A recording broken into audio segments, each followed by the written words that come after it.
పిత పుత్ర పరిశుద్ధాత్మ నామమున ఆమేన్. ఓ పరిశుద్ధ జోజప్ప గారా, మా విపత్తులందు పరుగెత్తి వచ్చి మిమ్ము ఆశ్రయించుచున్నాము. మీ మహావిశుద్ధ పత్ని యొక్క సహాయమును వర్ధించిన మీదట మీ ఆలన పాలనను కోరుతూ నమ్మికతో మిమ్ము వేడుకొనుచున్నాము. దేవుని నిష్కళంక కన్యమాతను మిమ్మును ఐక్యపరిచిన ప్రేమతోనూ మీరు బాలయేసును ఎత్తుకొని ముద్దాడిన పితృవాత్సల్యముతోనూ యేసుక్రీస్తు తన ప్రశస్త రక్తమొలికించి సంపాదించి విమోచించిన వారి స్వాస్థ్యమగు మమ్ము దయతో చూడుడు. మీ బలమైన హస్తమును చాచి ఆపత్కాలములో మమ్ము ఆదుకునుడు. యేసుక్రీస్తు యొక్క ఎన్నుకోబడిన జనులను కాయుడు. సకల హాని నుండి మమ్ము తప్పింపుడు. మాపై దయగలిగియుండు. మీ నిరవధిక పితృవాత్సల్యముచే మమ్మొక్కొక్కరిని సంరక్షింపుడు. తద్వారా మేము పవిత్ర జీవితము గడిపి ధన్యమరణము పొందుదుముగాక. కడకు శాశ్వత పరలోకానందమును మాకు ప్రాప్తి చేయుడు. ఆమేన్. ఏలినవారా దయచూపండి. ఏలినవారా దయచూపండి. క్రీస్తువా దయచూపండి. క్రీస్తువా దయచూపండి. ఏలినవారా దయచూపండి. ఏలినవారా దయచూపండి. క్రీస్తువా మా ప్రార్థన విననవదరించండి. క్రీస్తువా మా ప్రార్థనను అవతరించండి. క్రీస్తువా మా ప్రార్థన ప్రకారము దయచేయండి. క్రీస్తువా మా ప్రార్థన ప్రకారం దయచేయండి. పరలోకమందుండెడు పితయైన సర్వేశ్వరా, మా మీద దయగా ఉండండి. స్వామి, లోకమును రక్షించిన పుత్రుడైన సర్వేశ్వరా, మా మీద దయగా ఉండండి. పవిత్రాత్మయైన సర్వేశ్వరా, మా మీద దయగా ఉండండి. మహాపరిశుద్ధ ఏకత్రిత్వ సర్వేశ్వరా, మా మీద దయగా ఉండండి. పరిశుద్ధ మరియమ్మ, మా కొరకు వేడుకొనండి.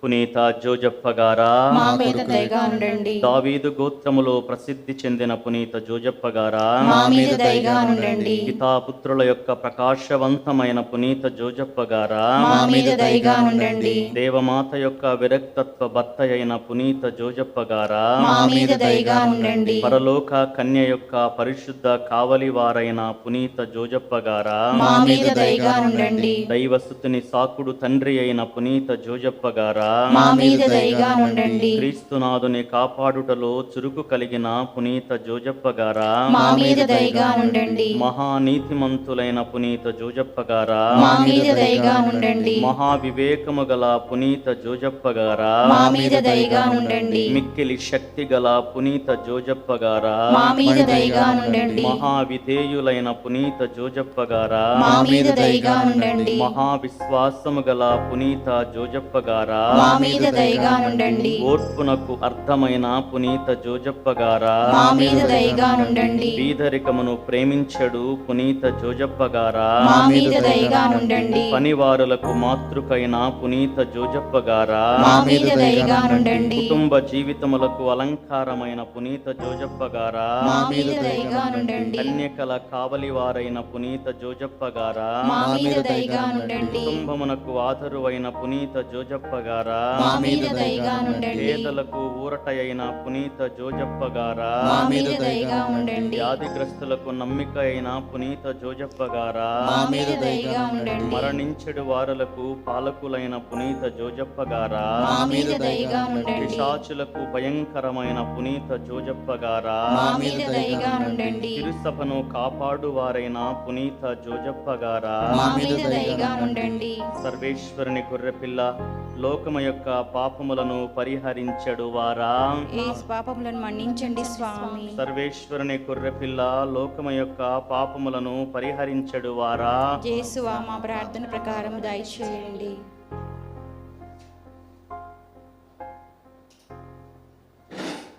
సర్వేశ్వరుని మా మీద దయగా ఉండండి స్వామి.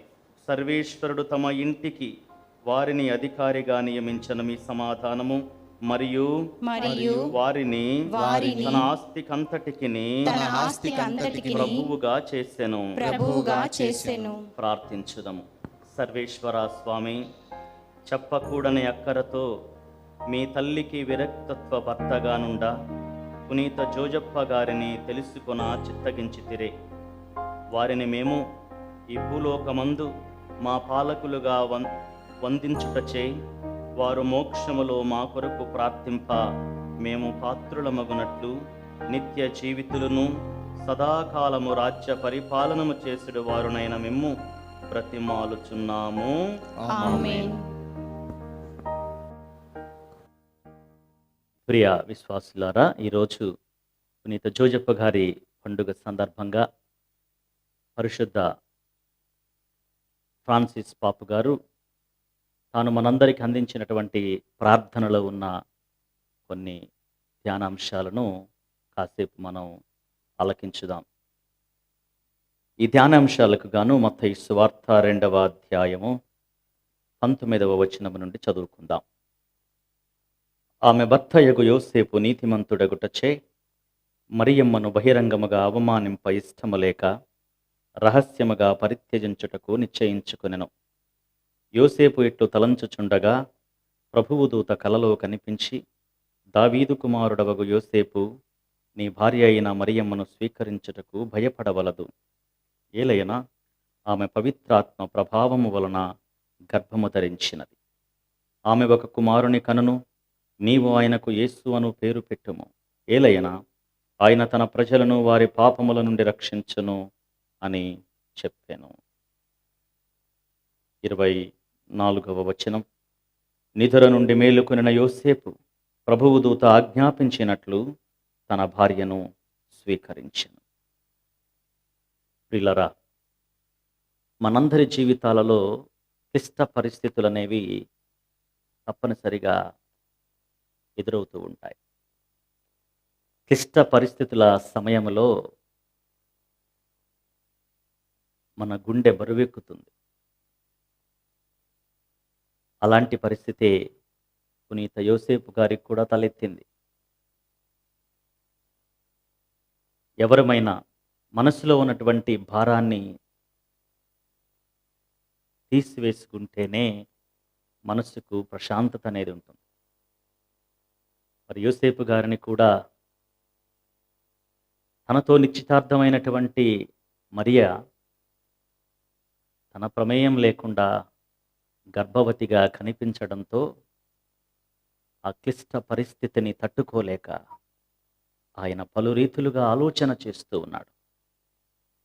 గుండె బరువుతూ ఉన్నాడు. హృదయం ద్రవించిపోతూ ఉంది. ఒక యవనస్తుడు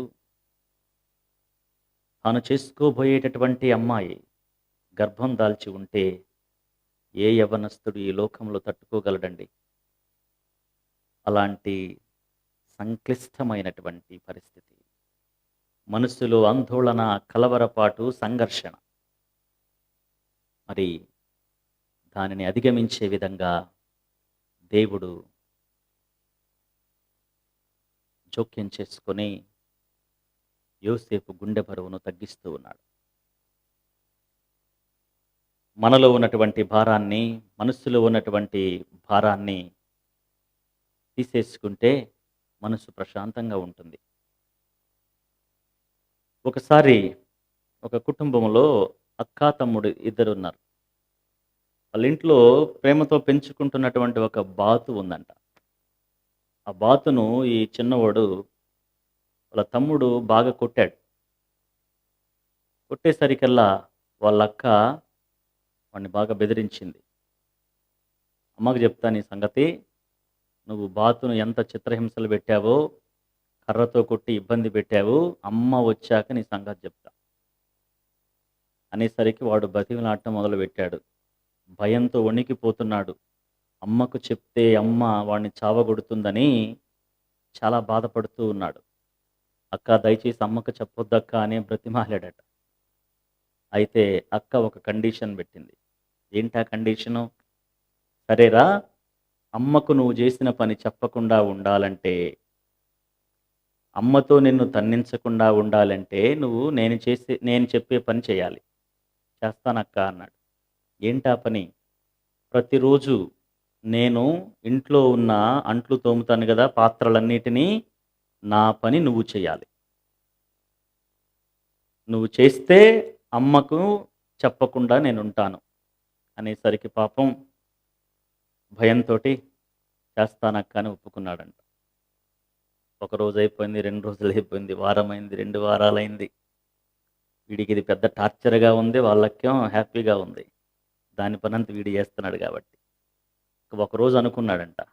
ఈ టార్చర్ నేను భరించలేను. డైరెక్ట్‌గా అమ్మకే చెప్పేస్తే బెటరు. మనసులో ఉన్న భారం అంతా తగ్గిపోద్ది అని చెప్పేసి ఒకరోజు అమ్మ దగ్గరికెళ్ళి, అమ్మా ఇదిగో పలానా రోజు నేను మన బాతుని బాగా చావగొట్టానమ్మా. ఆలోచించిన తర్వాత నాకు బాగా బాధేసిందమ్మా. నన్ను మన్నించమ్మా అని అమ్మకు చెప్పాడంట. అమ్మకు చెప్పినంక, సరే బిడ్డ అని అమ్మ ఒక్క మాట కాదు గదా! ఒక దెబ్బ గూడా కొట్టలేదంట. వాడి మనసు ప్రశాంతమైపోయింది. చాలా హ్యాపీగా ఉన్నాడు. ఇక ఆ రోజు వాళ్ళక్క, ఏందిరా ఈరోజు పాత్రలు కడగలేనిది ఇంకంటే, నేను కడగను పో అన్నాడంట. అసలు మాట ఇనట్ల. ఏందబ్బా అని, నీ సంగతి చెప్తా అమ్మకు చెప్తానని వెళ్ళి అమ్మకు చెప్పిందంట. అమ్మకు చెప్పేసరికి అమ్మ విని, నాకు ఆల్రెడీ తెలుసు, తమ్ముడు ఆల్రెడీ నాకు చెప్పాడు అని అమ్మ అన్నదంట. చూడండి ప్రియులారా, మన ప్రతి ఒక్కరి మనస్సులో భారం అనేది ఉంటుంది. మనసులో ఉన్నటువంటి భారాన్ని తొలగించుకోవాలి, తీసివేసుకోవాలి. అప్పుడే మనకు ప్రశాంతత అనేది ఉంటుంది. మరి యోసేపు గారి మనసులో ఉన్నటువంటి భారాన్ని ఆ ప్రభువు తొలగించాడు. నిద్రలో ఆయన ఆలోచన చేస్తూ ఉన్నాడు. ఏం చేయాలి? ఏ నిర్ణయం తీసుకోవాలి? నా పరిస్థితి ఏంటి? ఎందుకిలా జరిగింది? అని చెప్పి ఒక మామూలు యవనస్తుడిగా ప్రియులారా యోసేపు గారు ఆలోచనలో పడ్డాడు. గుండె బరువుతో నిద్రించాడు. అయితే దేవుడు కలలో దూత ద్వారా చెప్పినటువంటి సందేశంతో నిద్ర నుండి మేలుకొనినటువంటి యోసేపు మరియను స్వీకరించాడు తన భార్యగా అని మన వాక్యంలో వింటూ ఉన్నాం ప్రియులారా. మరి మనందరి జీవితంలో కూడా మనస్సు భారంగా ఉన్నప్పుడు, మనస్సు బరువుగా ఉన్నప్పుడు మనం చేయవలసింది ఏమిటంటే దేవుణ్ణి ప్రార్థన చేసుకోవాలి. దేవుణ్ణి మొరపెట్టుకోవాలి. దేవుని చిత్తమేమిటో గ్రహించుకోవటానికి ప్రయత్నం చేయాలి. అప్పుడు దేవుడు తప్పకుండా తన సందేశముతో ఆయన మనందరి మనస్సులో ఉన్నటువంటి భారాన్ని తొలగిస్తారు. పునీత ఫ్రాన్సిస్ పాపు గారు చెప్తూ ఉన్నారు, తనకు కొన్ని క్లిష్టమైనటువంటి పరిస్థితులు తలెత్తినప్పుడు వారు ఒక కాగితం మీద వాటిని రాసి నిద్రపోతున్నటువంటి యోసేపు గారి స్వరూపం కింద పెట్టేవారంట. ఆ విధంగా యోసేపు గారి ప్రార్థన వల్ల అవన్నీ కూడా తొలగిపోయాయంట ప్రియులారా. మరి మనం కూడా ఈరోజు యోసేపు గారి పండుగను చేసుకుంటూ ఉన్నాం. మరి ఈ సందర్భంగా మీ అందరికీ కూడా శుభాకాంక్షలు తెలియచేస్తూ మరి యోసేపు గారిని ప్రార్థించండి. మీ కష్టాలలో, మీ యొక్క సమస్యలలో మీ మనస్సు భారంగా ఉన్నప్పుడు వారిని తలుచుకోండి. వారు తప్పకుండా మన మనస్సును ప్రశాంతపరుస్తారు. శాంతి సమాధానము ప్రభువు నుండి మనకు అందిస్తారు. కాబట్టి ఈ పండుగ సందర్భంగా మీ అందరినీ కూడా మరొకసారి దేవుని చిత్తాన్ని జీవితంలో అర్థం చేసుకోవడానికి ప్రయత్నం చేయమని కోరుతూ మరి మీ అందరికీ కూడా పునీత యోసేపు గారి పండుగ శుభాకాంక్షలు అందిస్తూ మీ కొరకు ప్రార్థిస్తూ ఉన్నాం. ఆమేన్.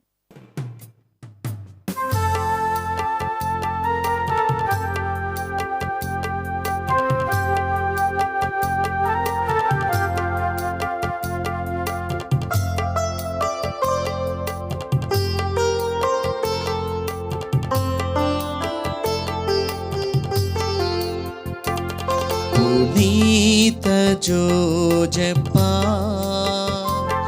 ఓ నీతిమంతుడా, నీ మంచి మనసుతో మమ్మాదరించుమా. పునీత జోజప్పా ఓ నీతిమంతుడా, నీ మంచి మనసుతో మమ్మాదరించుమా.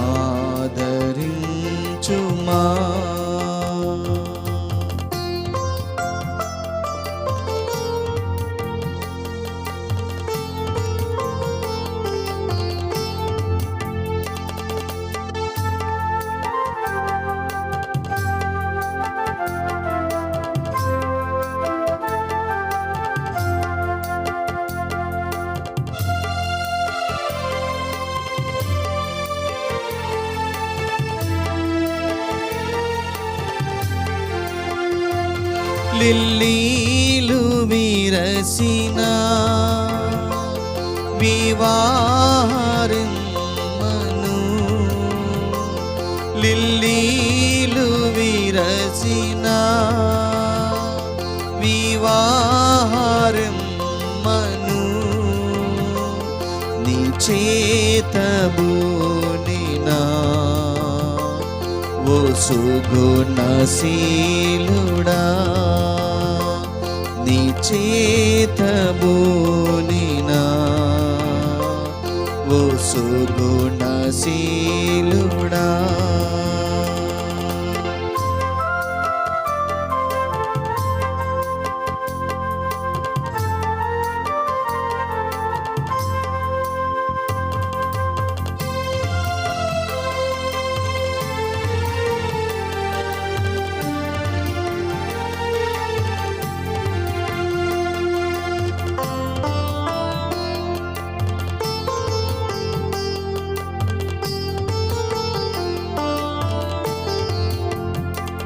మా శోక వేళలో మా శ్రమల నడుమనా మా శోక వేళలో మా శ్రమల నడుమనా మమ్మేలు తండ్రిగా